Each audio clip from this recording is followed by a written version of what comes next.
So we are out in the middle of the desert. We're driving along, and I see a car that's broken down, and there's a black man. Now, there is not a whole lot of black people here in Idaho, right? Not a lot. So I'm thinking nobody else is probably going to stop to help this man. So I'm just like, you know what? We should stop. We should stop and help this man. No, we shouldn't. I'm like, what? And she's like, oh. I was like, no one else is going to stop. Not my problem. And I'm like, come on, we got to help this guy out. No, we don't. See, No, we do not. So see, I just got to say, like, right now, like, she said we already had too many. We have too many. She said ninjas. Ninjas. That was ninjas for anyone that she has a speech impediment. It was I a little slow. Anyway, she wouldn't let me stop. She wouldn't let me help the guy. No. You know how much hotter it would be in this vehicle if we put that black man in here? And then I just know her because I know she's gonna be like, well, what do we get robbed? And if we did, I'd blame it all on him because you was the one. We'd be sitting there and I'd just be looking over like, okay, that was my bad. Yep, your fault. I don't know what I just can't deal with these racists. These racists over here. Racist people out Racist. there. Tell me about it. They just rude. Just disrespectful. Now, what she doesn't know, we're driving back the same way. If he's still there, I'm stopping. He can try. I'm stopping. I'm going to push the gas pedal. Brothers and sisters, somebody just sent me. Good sister Aisha from the West Coast. Somebody just sent me, good sister Aisha from the West Coast. She just sent me an advertisement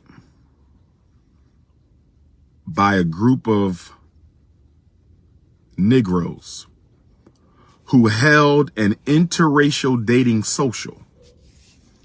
I want you to hear me. I want you to hear me. A group of black men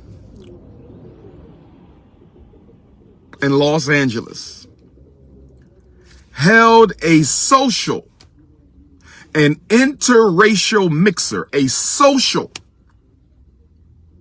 for single black men and single white women. I'm not making this up. I'm not making this up. I would not lie to you. I'm not making this up. A social event was just held in LA. I don't know if it was large. I don't know if it was small. An interracial, singles only, coons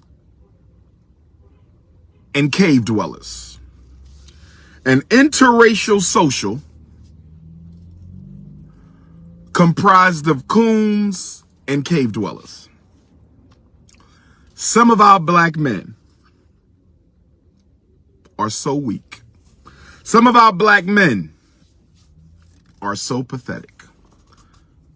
Some of our black men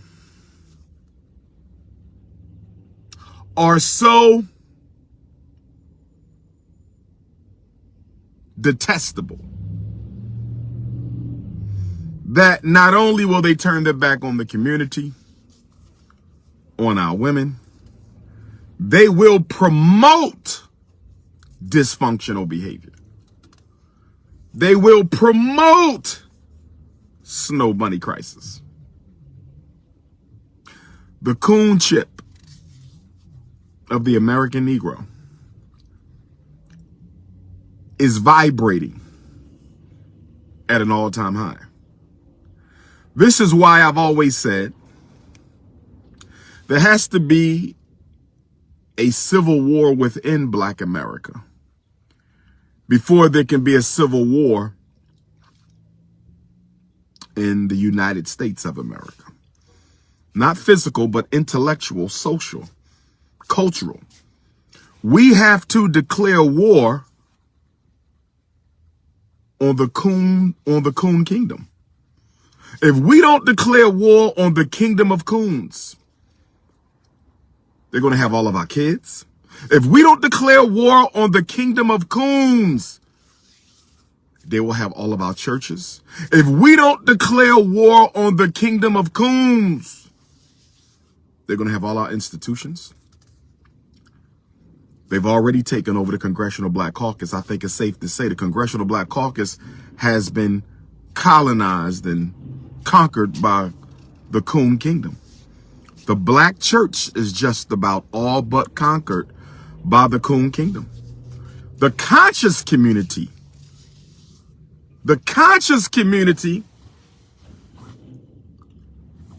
is also at risk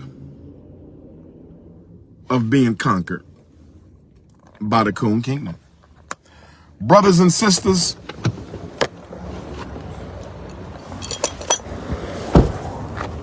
I know we laugh and joke.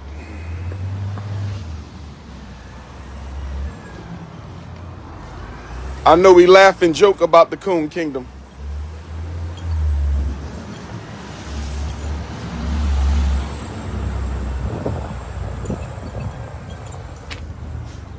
I know we laugh and joke about the Coon Kingdom, but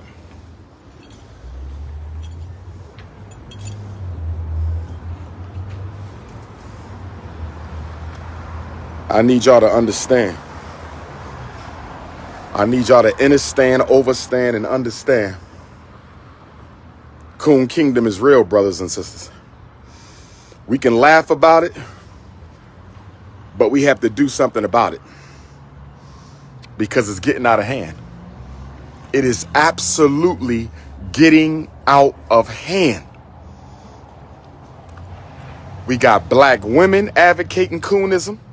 And let me say this to the black women who say that we trying to look like white women and white women trying to look like us. Some sisters will say, don't worry about my blonde weave. Don't worry about my perm. Don't worry about my skin bleach. Don't worry about the fact I got my nose narrowed. Don't worry about that. Don't worry about my hazel eyes. Don't worry about my contacts. But here's what I need my sisters to understand, overstand, and understand.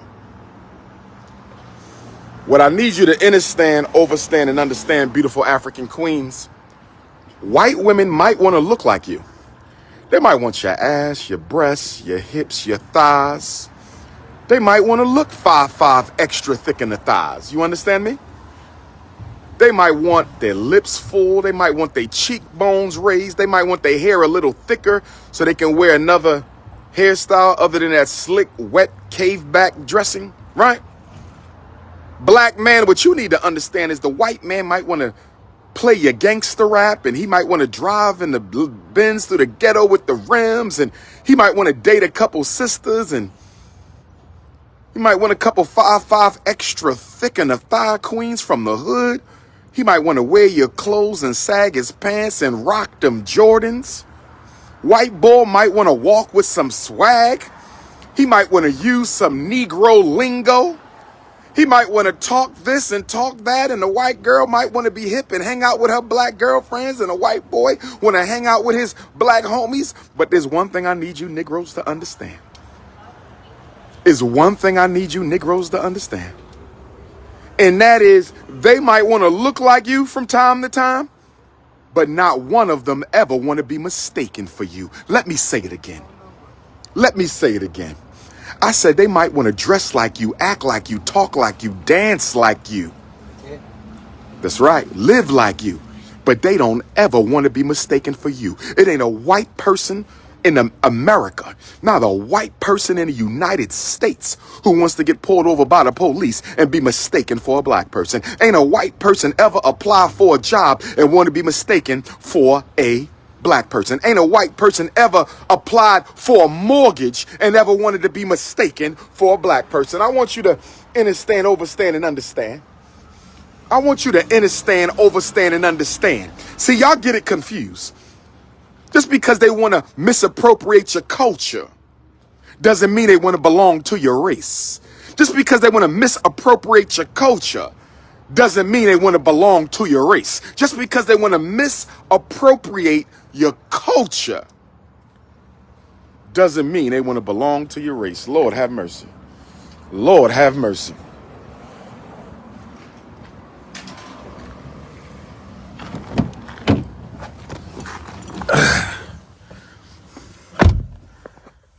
I don't think y'all understand. I don't think y'all understand. I don't think y'all understand. These white folks is running the game on you, talking about, do white folks want to be black? No, they don't. Do they want the talent of black people? Do they want the rhythm of black people? Do they want the creativity of black people? Hell yeah. Hell yeah. But do they ever want to be classified with you? Do they ever want to be mistaken for you? Hell no. DJ Khaled don't ever want to be mistaken for an African. Eminem don't ever want to be mistaken for no African. Kim Kardashian might get a fake ass. She might get her lips filled up. She might date half the men in Hollywood, half the brothers, but guess what? She don't ever want to be mistaken for an African. Stop confusing. Stop confusing cultural impersonation with racial identification. Stop confusing. Stop confusing, brothers and sisters. Cultural misappropriation with racial identification. Lord have mercy. Y'all think white folks want to be you. No, they don't. They want to take the cultural, the intellectual, the historical attributes of African people, but they want to leave the racial categorization. They want to leave the white supremacy victimization. Oh, yes. See, what you fail to realize is white folks could slide into the hood, act black, and go back to the suburbs at midnight. See, what you understand is DJ Khaled could come to New York City and act like he down with black folks, and then take his ass back to the Middle East like nothing never happened. See, that's what y'all fail to realize. Eminem could be chilling all in Detroit all he want. Eminem could be in Highland Park all he want. But when Eminem is tired of acting black and he wants to go back to being white, he can slip out. These white folks who are misappropriating your culture are insulting you. These white folks who are misappropriating your culture, they are insulting you. You don't let nobody act black and then go home and be white. This is a game for them. But because you love being accepted by your oppressor, because your racial self-esteem is so low, your racial self-esteem is so low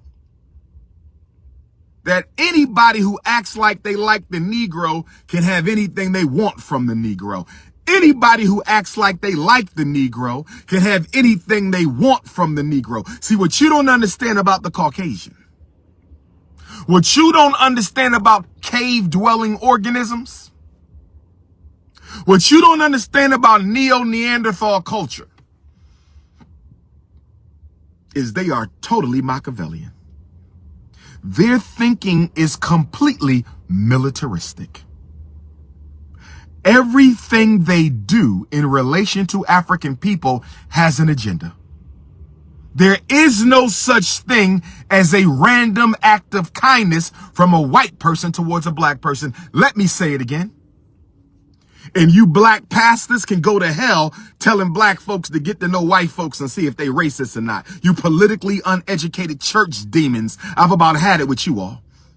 I've about had it with you politically uneducated church demons, miseducating black people, telling them that don't listen to Dr. Umar. You got to get to know white folks, get to know them on a personal basis. But we're not dealing with personal problems, Pastor. We're dealing with political problems, and political problems are systemic. Political problems are systemic. Getting to know a white person, how is that going to undo mass incarceration? Getting to know a white person personally, how is that going to undo miseducation? Getting to know a white person personally, what is that going to do about gentrification? Getting to know a white person personally, what is that going to do about economic distribution? If it's one thing we know about the European, we're going to talk about this in the course of Pan-Africanism. This is what the course of Pan-Africanism is about. The struggle of African people globally to understand themselves and understand their enemy.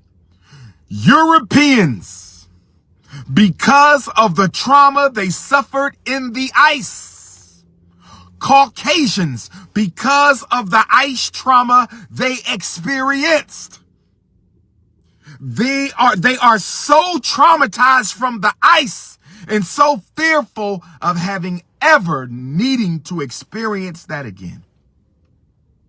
They are so neurotic and traumatized by the ICE that they do whatever they can to make sure they'll never go through that again. And what is the number one thing Europeans do to make sure they never have to experience another ICE trauma? What is the main thing white folks do to make sure they never have to experience another ICE trauma? And the main thing they do is take over all resources. If you want to know why, the United Kingdom, a small little island country known as England, colonized more than half of the known world at one time. Why does a small little island of white folk known as England, why did they need to colonize more than 50% of the known world at one time? For what? You don't even have enough people for all those resources. You don't even have enough citizens to need all of that. It's rooted in the psychological dysfunction of European culture. Because of the ICE, they never ever want to be without resources again, so they do not share. They control everything. They don't want some of the gold, they want all the gold. We don't want some of the land, we want all the land. We don't want some of the oil, we want all of the oil. We're less than 10% of the entire earth. Europeans are less than 10% of the entire earth, but they want control of everything on the earth as a means to appease the fear and the neuroticism of the ICE trauma. They never want to go through a situation like that again. And to make sure they never do, they are going to control the land and the resources of the entire earth. This is why the white man's military is the white man's priority. The white man's military is the white man's priority. This is why we live in a nuclear age. This is why the atomic bomb has come about, because the white man will destroy the whole planet before he goes back to the ICE. He will never allow himself or his children to go through what they went through before, brothers and sisters. So you want to keep on, y'all want to keep on mixing with these genetically traumatized people, these historically traumatized people. You keep it on up. You keep it on up. I mean, do you realize this man hung your men and cut their penises off and raped your women and had breeding farms, and on the breeding farm the black man had to impregnate a woman a week? If the black man didn't impregnate a woman a week, he would be castrated, brothers and sisters. These were the rules on the breeding farm from 1808 when America outlawed slavery to 1865. Think about that, black man. You have to impregnate a woman a week, and the slave master didn't give a damn if she was 8, 18, or 28 if she had her menses. As soon as the little black girl had her menstrual cycle, she was fair game on the breeding farm to be raped. And the black man didn't want to rape a daughter.